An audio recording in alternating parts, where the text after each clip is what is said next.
नमस्कार, मैं अजय और सौभाग्य उस दराका, अब इंटरव्यू शुरू कर लेते हैं। सौभाग्य उस दराका की जिसके अंदर ऐसे ऐसे सपूतों ने जन्म लिया। इतिहास हरियाणा का दुष्यंत चौटाला ने अपने पांव जमीन पर रखे। राजनीति के अंदर एक उछाल देखा, सत्ता का लोभ देखा कि मैं भी सीएम बन सकता हूं और मेरे परदादा की तरह मैं भी सेवा कर सकता हूं, अपने हलके की, अपने राज्य की व अपने प्रदेश की। लेकिन जिस पार्टी को उन लोगों ने जिन्होंने अपने खून पसीने से सींचने का काम किया हो, चाहे ब्लॉक लेवल की बात हो, चाहे जिला लेवल की बात हो, चाहे वो किसी संगठन के अंदर अपने कार्यकर्ता अपने छाप छोड़ने की बात हो, पार्टी की एक पहचान देने की बात हो, क्योंकि इस पार्टी का मजाक बहुत बड़ा बुजुर्गों से, कभी चप्पल का निशान, कभी चाबी का निशान, कभी किस चीज़ का निशान, यानी कोई स्थायी मिला नहीं, चिन्ह नहीं मिला। तो कार्यकर्ता जिस तरह से काम उस तरह पार्टी इसको ले खावे और निर्णय ले ले। और एक पायदल बैठकी रिकॉर्ड तोड़ देखा गया कि हरियाणा की सत्ता के अंदर एक ऐसे उभरते हुए नेता देखेगा दुष्यंत चौटाला जो अपने परदादा की छवि को निहारते लोगों ने देखा। तो सर, सबसे पहले आपको नमस्कार। नमस्कार जी। सर, अब आप थोड़ा सा अपना परिचय दे दीजिए। मेरा नाम योगेश इमलोटा है। मैं पूर्व में जेजेपी पार्टी का युवा हल्का प्रधान रहा हूँ और मैंने किसानों के समर्थन में 2-3 महीने पहले पार्टी छोड़ दी थी। अच्छा, यो आपने ये काम का कांड कर दिया। सत्ता में तो आपके उप मुख्यमंत्री बैठा और आपने पार्टी छोड़ दी। जो पैसा भी लगाया, तन भी लगाया, खून पसंद वो पार्टी सींची हो, 5 दिन में खड़ी करी हो, आज वो छोड़ के चले गए और सत्ता में हो। देखो जी, कोई आप जो शब्द यूज कर रहे हो कांड, वो कांड नहीं होता है। जो किसान कौम है वो दिक्कत में है तो ये सत्ता तो आनी जानी चीज़ें हैं। और हम मान ले पद है, ये चीज़ एक छोटी सी चीज़ है, कोई बड़ी चीज़ नहीं है। तो अगर किसान प्रॉब्लम में है, जो 3 कानून आए हैं, काले कानून हैं, अगर उसमें कोई रद्द कराने में हमारी पार्टी सपोर्ट नहीं कर रही है या कोई कारणवश हमारे डिप्टी सीएम साहब ने नहीं स्टैंड लिया किसानों के लिए, तो हमारा दायित्व बनता है। अभी हम आमजन में रहते हैं, तो मेरी अंतरात्मा ने अंदर से भाई कहा मेरे को कि आप इस पद से इस्तीफा दो और मैंने दे दिया। डॉक्टर साहब, एक जमीन से जुड़े हुए सवाल लेता हूँ आपसे मैं, क्योंकि आप ग्रामीण धरती से आते हैं। एक चीज़ देखी जाती है, वोट मांगने घर घर नेता नहीं जाता, वो आप जैसे कार्यकर्ता ग्रुप में घर घर वोट मांगने जाते हैं। तो वास्तव में उस नेता को क्या सोचना चाहिए अपने पार्टी के कार्यकर्ताओं के लिए, जो गाँव के अंदर झोली फलाप लगे जिसके लिए वोट मांगे थे, आज उन्हीं को पंडालों के ऊपर, मंचों के ऊपर, धरनों के ऊपर गालियाँ गलत मिलती हों, तो क्या मन को कितनी ठेस पहुँचती है? आप तो खुल के बताएं प्लीज़। जी बिल्कुल, मैं सहमत हूँ, क्योंकि आज के जो हालात बने हुए हैं पार्टी के, वो गालियाँ ही मिलती हैं। और उन गालियों की मतलब लोग कुछ बोल देते हैं, कोई कहता है ये पार्टी का है, कांग्रेस का है, लोकदल का है, फलाना है, दगड़ा है। लेकिन हकीकत ये है कि आम जन अब पार्टी को गालियाँ दे रहा है, चाहे वो जेजेपी हो चाहे बीजेपी हो। मैं ये नहीं कह रहा कि एक पार्टी को, दोनों ही पार्टियों को गालियाँ मिल रही हैं। और मेरा जो इस्तीफ़ा देने की वजह सिर्फ यही थी, अभी हम चाहे मेरा गांव लगा लो, चाहे आसपास का जो दादरी इलाका, दादरी हल्का, उनमें सब में एक भारी रोष है, क्योंकि इन तीनों कानूनों के विरुद्ध सारे पार्टियां जो भी विपक्ष में है वो तो अपना काम कर ही रहे हैं, या चाहे पब्लिक, हम वो बात नहीं बोले विपक्ष क्या कर रहा है, हम क्या कर रहे हैं हमने वो देखना है। तो हमने कोई स्टैंड नहीं लिया। जो आप धरने पर जाते हैं तो क्या शक्ति से आपको ऊपर भी घूमती है लोगों की, बुरा मत मानना सही तरह। देखो जी, मेरे ऊपर शक की सुई तो अब किस लिए घूमेगी, क्योंकि मैं तो इस्तीफ़ा दे के धरने में आता हूँ। और आज भी मैं अपने टोल प्लाजा कितलाना के धरने में आए थे। भाई भगवान की मर्जी है कि ये तूफ़ान आ गया, ये टेंट वेंट फट गया, तो हम इसी वजह से आप गाड़ी में बैठ के एक इंटरव्यू आपने करना चाहा तो मैंने हाँ बोल दी। डॉक्टर साहब, शर्म महसूस होती है अपने आप भी, अपनी नज़रों में गिरते हैं इंसान जो एक कभी वोट मांगे जोड़ी फैला के, आज उन्हीं वही रोड पे है इस बड़े तूफान के अंदर। बिल्कुल जी, क्योंकि एक ये देख लो, किसान को तो 2 मार लग रही है, एक सरकार मार रही है, एक भगवान ने भी ऐसी कुदरत की मेहर है कि अभी मौसम देख लो, अभी जो फसल का जो टाइम है, गेहूं का, सरसों का है, जो पकी हुई है फसल, जो इस हवा में तो सारी बिछेगी। बिल्कुल, इस हवा से नुकसान होगा, बारिश से नुकसान होगा, तो किसान को तो 2 मार लग रही है। एक सरकार दे रही है, ऊपर से भगवान भी कर रहा है उनकी भी भगवान का तो खैर गिरनी मैं पड़ गया और पार्टी के लिए पड़ेगी।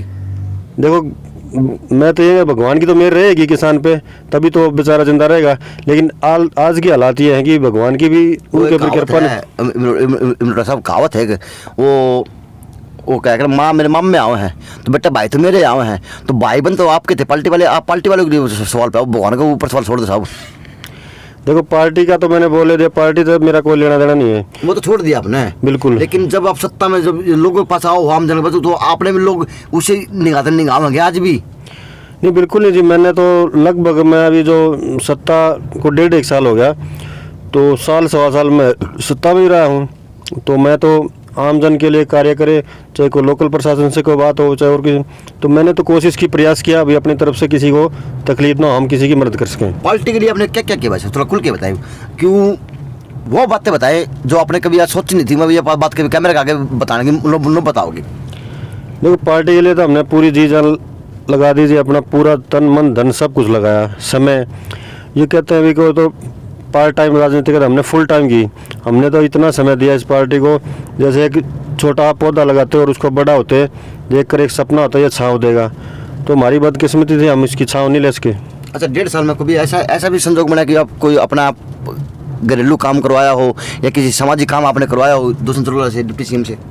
नहीं जी, मैंने कोई ना तो वो 1.5 साल में जब मैं रहा हूँ तो ना तो मैंने कोई कार्य करवाया, ना ही कभी ऐसा कोने सामना हुआ हमारा कार्य के लिए, क्योंकि ये साल पहले कोरोना में चला गया और अभी ये हालात किसानों वाला मामला आ गया। तो पार्टी ने आपसे पूछा नहीं कि आप इस्तीफा क्यों दे रहे हो भैया, क्यों पार्टी की छवि खराब हो जाएगी आप वहाँ जाओगे तो?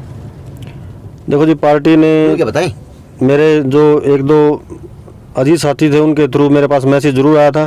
पार्टी मैसेज आया था? हाँ, बिल्कुल। हाईकमान का मैसेज आया था? बिल्कुल। अच्छा। लेकिन वो मैंने स्वीकार नहीं किया और मैंने बस किसानों के साथ जाना ही उचित समझा। और मैं तो आप तो खुल के किसानों बीच में आ चुके, तो वो मैसेज था क्या? वो थोड़ा खुल के वो भी बता देता कि किसान और भी आपके प्रति एक अच्छी वो रख पाऊँ। नहीं, मैसेज तो ये था, अभी पार्टी में रहो, पार्टी के लिए काम करो। लेकिन जो आज की हालात हैं भाई, मैं तो नहीं कर सकता पार्टी के लिए काम, मैं तो किसानों के लिए काम करूँगा। और एक एज ए किसान मेरा फर्ज भी बनता है, दायित्व बनता है। तो इससे काम चलेगा आपका? देखो, काम तो समाज से चलता है। कोई एक आदमी कोई ताकत नहीं होता है, इसमें समूह होता है। इसमें हमारी एक उंगली कुछ नहीं कर सकती। अगर अपना हाथ है और एक हाथ से 10 हाथ बनते 100 बनते हैं, तो लोकतंत्र में सिरों गिनती है। सब 100 हाथों तो सत्ता में बिठा दिया था ना, सिर का ताज बना ही लिया था।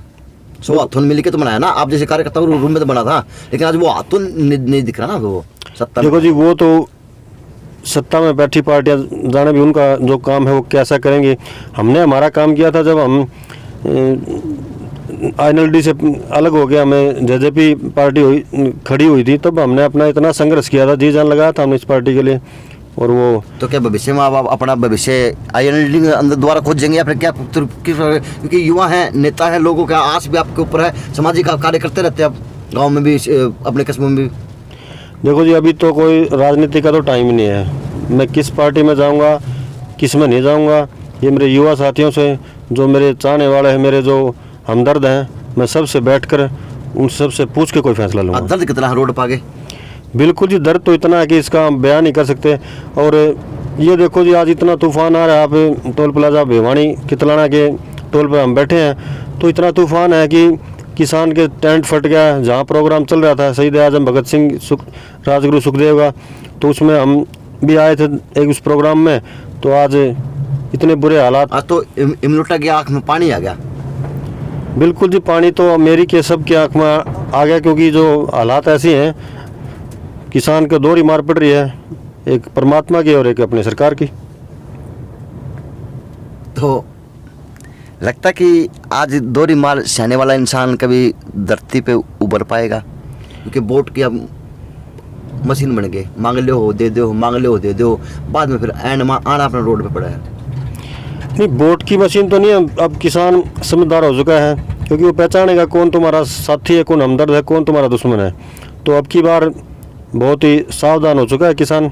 वो देखेगा कि आपके साथ कौन खड़ा था, कौन नहीं है। लेकिन अभी टाइम है उसमें, क्योंकि अगर हरियाणा की बात करें तो अभी लंबा टाइम है, 3-3.5 साल। अच्छा, खापा ने तो एक वो दे दिया, अल्टीमेट दिया कि गाँवों के बहिष्कार कर दिया, घुसने नहीं देंगे, फलाना नहीं करेंगे। कभी उसके लिए वोट मांगे तो कभी आज क्या अपने गाँव को पहरेदार बन के खड़े हों, उन्हें घुसन कौन दिया? दो बात है इमलोटा साहब। देखो जी, वो खाफों ने जो बोर्ड लगा रखे हैं वो खाफों का काम है जी। मैं तो किसी मतलब खाफ में अभी इन्वॉल्व नहीं हूँ, मैं तो समाज के तो हैं, गांव के तो हैं। हाँ बिल्कुल। तो वो जो उनका सरपरी है, खाफों का फैसला तो हमारे दादा परदादा तो क्या कभी से मानते हैं और मानेंगे बिल्कुल। गांव के सीएम के, जिले के सीएम के ऊपर पैरी बन के खड़े भी हो भाई, जो वोट मांगे कदे वोट मांगे थे उनके नाम के हमारे गाँव में घुसन कौन दिया, ये भी कोई बात है नहीं कि खुल के आए नहीं है, वो थोड़ा खुल के बताओ। नहीं देखो, मैं तो जो पार्टी में नहीं हूँ तो मेरे को तो ये मेरे पे तो लागू नहीं होता है फैसला। तो पहरेदार हुआ, किसानों के पहरेदार हो बिल्कुल। किसानों के लिए तो मैंने अपना भी जो छोटा था बड़ा था पद था, मैंने इनके लिए अपना त्याग करा है, मैंने उनको पकड़ा है। अभी मैंने को नहीं चाहिए, मैं तो पहले किसान हूँ, उसके बाद मैं तो किसी पार्टी के कार्यकर्ता को, किसी भाजपा जसपा पार्टी को अपने गाँव के अंदर नहीं घुसने दिया नहीं। वो सभी गाँवों में लगे हुए हैं, मेरे गाँव में लगा है बोर्ड वो। बिल्कुल। तो आप उसके वो हैं, यानी घुसने नहीं देंगे आप लोगों के रूम में। देखो अभी तक तो ना तो कोई प्रोग्राम है हमारे गांव का या और कहीं का। अगर बात जब आप खुल के नहीं दे पा रहे इस बात के ऊपर, कभी भविष्य की चिंता भी है क्या कि जाना भी पड़ सका है, आज इसमें भी रोटी सेक लूँ और वहाँ भी रोटी सेक लूँ, बुरा मत मानना, युवा नेता है, भविष्य प्लान हो रहा नहीं। ऐसा कोई रोटी सेकने वाली कोई बात ही नहीं, आज तो राजनीति करने का टाइम ही नहीं है। और साहब आप पहरेदार भी नहीं बन रहे पूरे। नहीं पहरेदार, क्योंकि गांव का जो फैसला उस पर ही है, मैं गांव के फैसले के साथ हूँ। आप ये भी तो कहना जिस हिसाब से दिन वोट मांगने थे उनके झोले फड़ा के आज मैं डंड लट लेके पड़ा हूँ, उन्हें आने कौन दूंगा, क्योंकि मतलब समाज में लड़ा है। मैंने कहा भी जो गांव का जो फैसला है वो सरपरी है, गांव के फैसले के साथ हूँ मैं, गांव का गवांड का हल्के का, क्योंकि मैं तो हल्के में घूमता हूँ, तो पूरा हल्का जो अपन आदेश देगा मैं उस पर खरा उतरूंगा। और पहले किसान हूँ, मैंने बोल दिया पहले भी। तो क्या भविष्य में आपको कोई हाईकमान का आदेश आएगा भी आप इम्यूनिटी साहब वापस आए और अपना कार्यभार संभाले जिस हिसाब से आप पार्टी के अंदर करते थे, तो इम्यूनिटी फिर बाद में क्या करेगा? बिल्कुल नहीं जी, मैं ये तो सवाल ही पैदा नहीं होता कि मैं उस पार्टी में जाऊँ या मैं कोई कार्यभार संभालूँ। अब तो हम सिर्फ समाज के लिए काम करेंगे और किसानों के लिए। जेजेपी छोड़ने से आपके छोड़ने पर जेजेपी को कितना भारी नुकसान होगा, प्लीज थोड़ा खुल दादरी जिले के अंदर थोड़ा खुल के बताएं। देखो जी, कितने लोग काम करते हैं आपकी टीम में? देखो जी, मैं तो एक बात कहना चाहूँगा, अगर एक भी इंसान जाता है तो नुकसान तो होता है, स्वाभाविक सी बात है। बाकी ये कितना नुकसान हुआ है तो आगे आने वाले समय में पता चलेगा। आपके पीछे कितने? मेरे पीछे मेरे जो युवा साथी हैं, हमारी टीम बहुत अच्छी है, वो असर तो पक्का ही पड़ेगा, स्वाभाविक ही पड़ेगा। यानी जेजेपी की रीढ़ की हड्डी में करेक्ट कर दिया दादरी के युवाओं ने।